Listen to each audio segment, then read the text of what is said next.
Hey guys, Landon here with 515hosting.com, and welcome to another episode of Wallabase, where we talk about all things WordPress, web design, web hosting, and search engine optimization. I about forgot one there. Anyways, while my pizza bakes. So we got about 15 minutes here, so maybe a little more, a little less, but we're going to talk about website speed optimizations, and more specifically, we're going to talk about WordPress speed optimizations. We're going to talk about the why, and then we're going to also talk about the how, but we're going to talk about the how at a very high level. We're not going to go through step-by-step tutorials of how to implement things. We're just going to kind of touch upon those things so that we can do videos more in depth on those later, or also just touch on the concept with enough information to allow you to research it yourself. So before we get started, we're going to talk a little bit about how WordPress works by default and why it's really not at its maximum performance potential in its default state. So several things happen when you open up a WordPress website, and some of those initial things happen regardless of the website that you're visiting. And those are things like typing in a domain name and your browser then requesting what the IP address is of that domain name. So then once the browser has that information, it can use that address to find the physical server location and request the actual files from that domain. Well, with WordPress, there's several things that happen beyond that. WordPress actually builds pages dynamically. So it starts by making a request to the browser for a specific URL, and the browser says, okay. So the user wants this file, and this is going to be a very rudimentary overview, but essentially what happens is WordPress says, here, take this file first. And the server looks at that and it says, okay, I need to build this page. And this page has a header and a footer, and then it's got content. What do I need to do to build this header? And so the server looks and it says, okay, now I need this file and this file and this file and this file, and I have to serve all of these things to the user. And many of those aspects are going to be static aspects. Things like the colors of certain things, or perhaps the layout of certain things. Is the header on the left-hand side? Is it at the top? How high is it? Some of those things might be variables that are in the database, but a lot of times when you've used a theme, those are just static things that exist, and the files are served to style it and color it and provide the width, and all of these things are static. But then once it gets to something like the menu, it looks at that and says, well, this isn't something that I have a file for. I need to go to the database and see what the user has implemented as the order of items, what items are in the menu, and then use that information to build the page. And a similar thing occurs with the body and the content. There's going to be static files that exist to provide general stylization or layouts, but the actual content is going to be located in the database. And this is because the database is more of variables, whereas the files are more static. And so things like content, things like menus or users, these are all variables that are apt to change, and so they're saved in the database so that when WordPress is used, every time a visitor visits the website, it can go and fetch the updated information from the database. So the server takes all of its PHP code and its CSS, JavaScript, and HTML that is embedded in these files and the database, and it processes it in a way that it just delivers it as HTML that the user's browser can read and display as a website. Well, that's great for websites that constantly change, but if you have a website where things don't change months at a time, or maybe ever, it really doesn't make sense for the website to be built dynamically each and every time someone loads the page. Wouldn't it be better if you could just serve that final version of HTML? Well, yeah, it would, and we'll talk about that a little bit using a process called caching. So now we're going to talk a little bit about why there are some great reasons to optimize your websites. So one of the first things is just user experience, and that sort of ties into conversions. This is the one most people drive right straight to when you talk about reasons to optimize. So your website exists to perform a function, to make sales, to generate leads, to have people read a story or a blog. It exists for a purpose, and if people don't reach your website because it's too slow or they're frustrated by the experience, you're not going to be able to convert on what your website's purpose is. People are going to leave before you have an opportunity to allow your website to do what you've intended it to do. The next reason is dial-up connections. Believe it or not, there's roughly 3% of Americans that are still using dial-up connections, and there's international users, perhaps in third world countries, that don't have access to high-speed internet. So the bigger the files, the more likely you are to increase the amount of bandwidth that they use to access your website, which is going to affect maybe the total amount of storage that they're allowed to download each month. And it's also going to affect how fast their website loads on slow connections. The next thing is cost. And this is one of those things that isn't maybe directly understood, but it's an indirect result of massively non-optimized websites. So websites exist on physical servers, and the more files a person has, the bigger those files are, and the longer it takes for those files to be transferred means the more servers you have to have, the more electricity that's being used to process those files. Because if it takes you 5 seconds to download a page, your computer only has to be on, the server only effectively has to be processing things for 5 seconds. If it takes 30 seconds for a page to load, it's going to require that server to be processing something, and it's going to be affecting the users longer time at the computer, and those things are drawing electricity. So these are types of costs that you might not necessarily see directly as a result of long page load times, but if you multiply those things out, web hosting companies aren't just eating that cost, and there's not just saying, hey, we have to host twice the amount of data and it's because users aren't optimizing their websites, so we'll just eat that. No, what they do is they eventually are going to pass that cost on, and it's going to increase the cost of the overhead, of the number of servers, of how much generator power they need. All of these different things are affected by it on a mass scale. And then lastly, this sort of ties into that, is the environmental aspect. So there's a lot of great reasons to improve the speed of your website, but why don't people do it? Well, A, there's sometimes just knowledge. People don't know how. But there's also sometimes this thing called the only a face a mother could love syndrome with websites.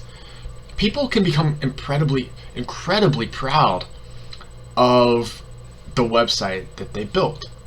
You know, they spent hours, maybe months, building this website and causing it to do cool things, and each of the things they do are going to contribute to increasing the page time.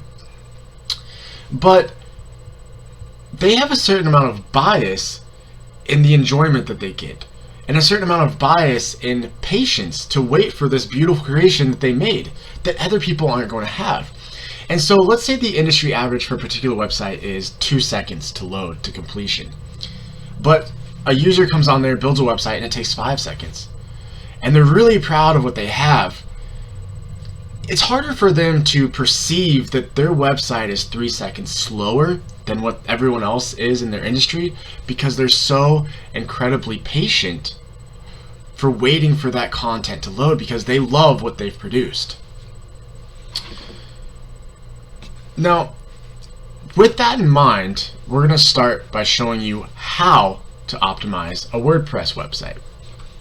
One of the major ways is just with image optimization. Images are storage and bandwidth intensive, and there's many ways you can go about it, and often the best way is to optimize an image even before it's reached your WordPress website. So WordPress takes an image and it saves multiple versions of it.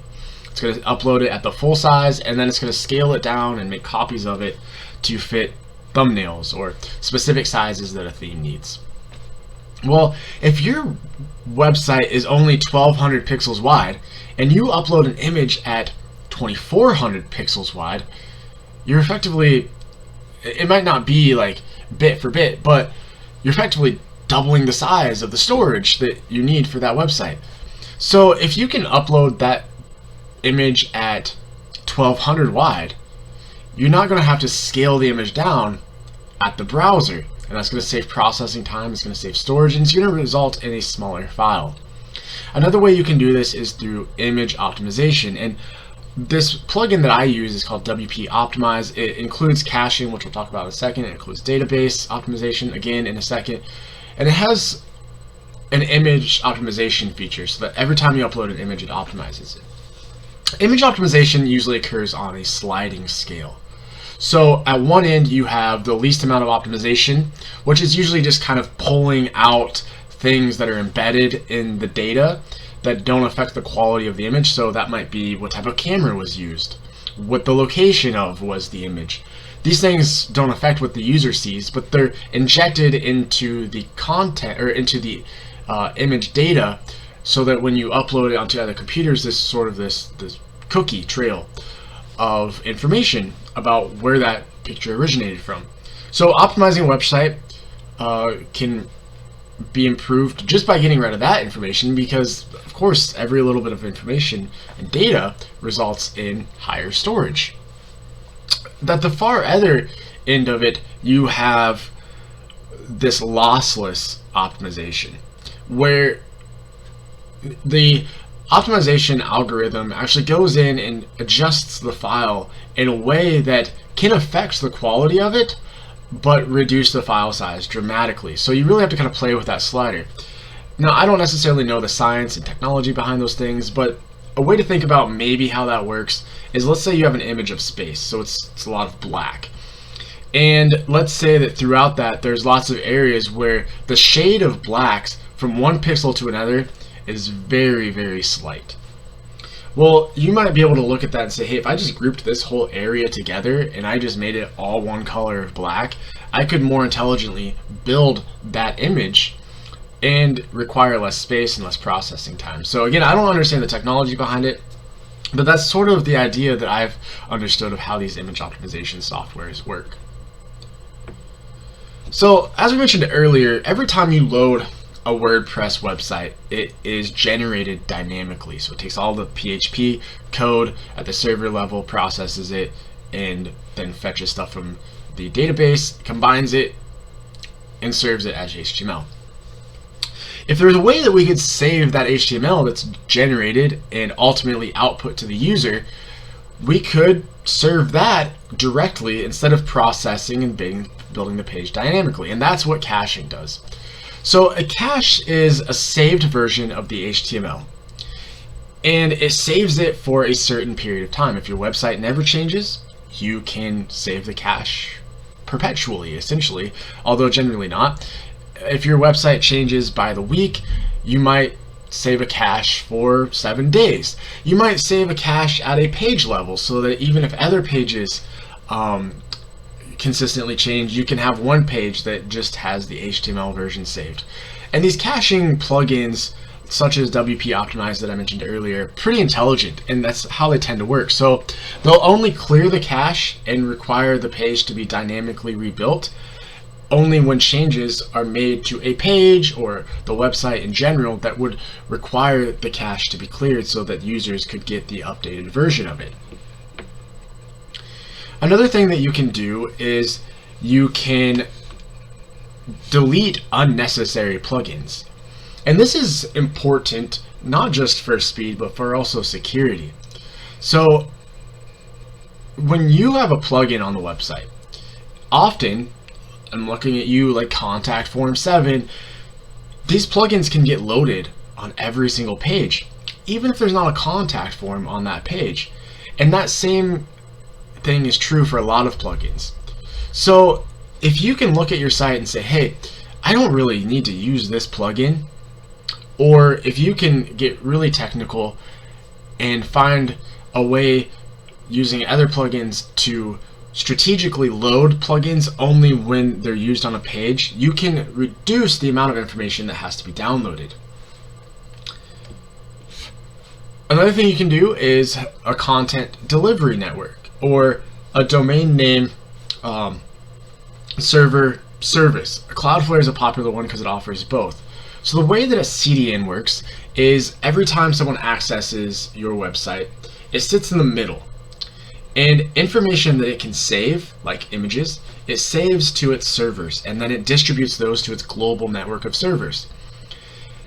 And information that it can't save, it allows the user to get from the origin server, or the server that the actual website is saved on. And it saves these images and it caches them, so that the next time someone loads your website, instead of having to access your server directly, it can distribute that load across multiple servers. And also, because physical distance between the user and the server the content is downloaded from actually affects the speed, if you can get your content on a server using a content delivery network or CDN closer to the user, it's effectively faster. In that same vein, the domain name server providers are just another way of you basically, instead of using the domain name servers that your registrar provides, you copy these records over to someone else and then you use them as your name server provider, and they have faster lookups of that address book entry and things like that. So those are a couple things that you can look into. Another thing you can do is database cleanup.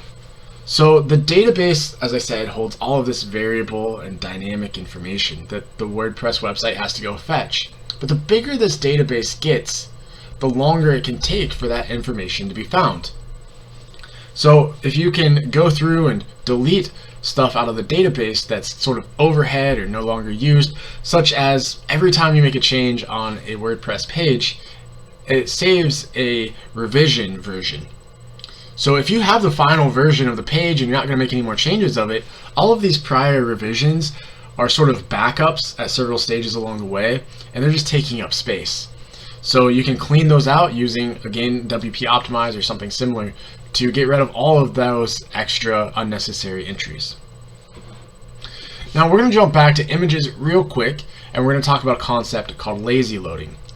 Now, lazy loading is a way that when you test your website speed on a service like GTmetrix, it's going to download every image on the page to load that website completely.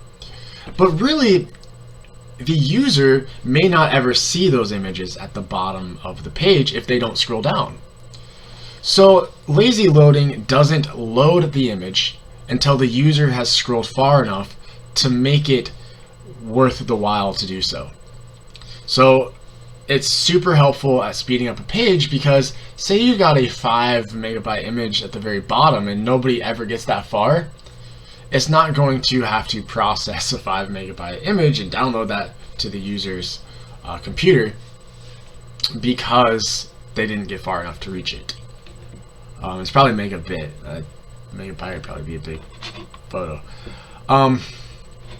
So those are kind of the general ways that you can speed up almost every WordPress website just by downloading some plugins and doing some image optimizations. But then there's some sort of technical ways that you can do it. These often aren't difficult. Some of them get enabled automatically using plugins like WP Optimize, such as browser caching. But these all sort of work with what is called the .htaccess file. This is a file that controls how files are accessed on your server, and what files can be accessed, and how things are redirected.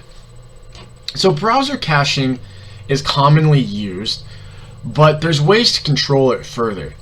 So when you visit a website, if you visit that website pretty frequently, it makes sense to download certain aspects of that website directly to your computer. Maybe you could download a logo file directly to your computer, so the next time that you download that website, instead of saying, hey, I have to go get this from the server, Instead, the website can say, hey, you have that on your computer already. Why don't you go ahead and just download that from the computer? Which is obviously much faster than downloading it from the server. Another thing is gzip compression. And again, WP Optimizer enables this by default. Gzip compression is just a way of compressing the files on the website and then allowing the server and browser to unzip or uncompress those files, and it doesn't require as much size to deliver them to the user. So e-tags are a way of controlling header cache expirations, and if we're telling the browser how long it should save those files directly, then it's sort of redundant to send these e-tags. So you can disable e-tags. I don't think it makes a huge amount of speed difference, but every little bit helps. And then the last thing that's often not really talked about, but I think is really important, is this method called keep alive.